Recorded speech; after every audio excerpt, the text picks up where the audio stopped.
ఇప్పుడు ఆయన ఆఫ్రికా నుంచి వచ్చారు గన్నవరం ఎయిర్పోర్ట్లో. ఆయన్నే జనార్దన్ రావు గారు ఏంటి ఈ మద్యం కుంభకోణంలో ప్రధాన నిందితులు.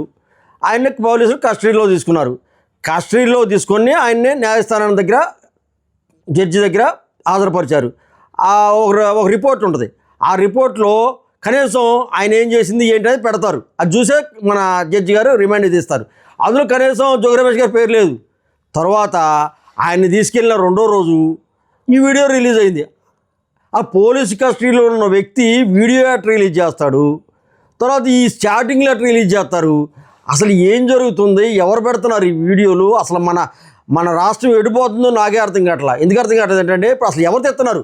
మళ్ళీ ఆయన ఇంటర్వ్యూ చేసిన వ్యక్తి ఏమండి ఇంతేనా అంతేనా ఆహా అవునా ఇవన్నీ ఎవరన్నా అడిగేది? సిబిఐ ఆఫీసర్ అడుగుతున్నారు ఎవరన్నా పోలీసులు చెప్పండి. ఆ పోలీసు అధికారి అడిగిన వ్యక్తి ఎవరు, ఎక్కడ జరిగింది, ఈయన ఎక్కడ కూర్చోబెట్టి అడుగుతున్నారు? ఇది బయట జరిగింది. తెలుగుదేశం పార్టీ నాయకులు కూర్చోబెట్టి చేయించినట్టుంది తప్ప చక్కగా క్రమశిక్షణగా ఇట్లా పట్టుకొని ఏంటి అసలు ఎవరైనా పోలీసు కస్టడీలో వ్యక్తి ఒక కుర్చీలో కూర్చొని అట్లా చెప్పడం ఎక్కడైనా ఉందా? ఆయన పోలీసులు కస్టడీలో ఉన్న వ్యక్తిని వీడియోస్ ఎట్ట బయటకు వస్తాయి? మన ప్రభుత్వం ఏం చేస్తుంది సార్? ఇది అంత దారుణంగా ఒక వ్యక్తిని ఇరికించడానికి ఒక బలహీన వర్గాలకు చెందినటువంటి జోగి రమేష్ గారు గౌడ్ కులస్తులు గౌడ్ కులస్తులు చెప్పుకుంటున్నారని చెప్పి నాకు 2-3 ఎమ్మెల్యేలు మాట్లాడారని నేను చూశాను. కులం చెప్పుకుంటామండి, నా కులం గౌడసు, నేను గౌడ అని చెప్పుకుంటా, నా కష్టకాలంలో ఆ కులాలతో చెప్పుకుంటాను. నేను రమేష్ గారి దగ్గర 30 సంవత్సరాలు పాటు తిరుగుతున్నాను. అలాగే నాతో పాటు చాలామంది కులస్తులు ఆయన దగ్గర తిరగడం నేను చూశాను 30 సంవత్సరాలు.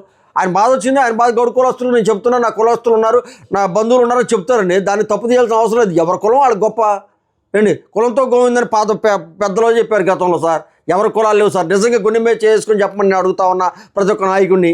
కుల సంఘాలు లేవా, కులాలు లేవా చెప్పుకుంటారు నాయకులు, దాని తప్పు లేదండి.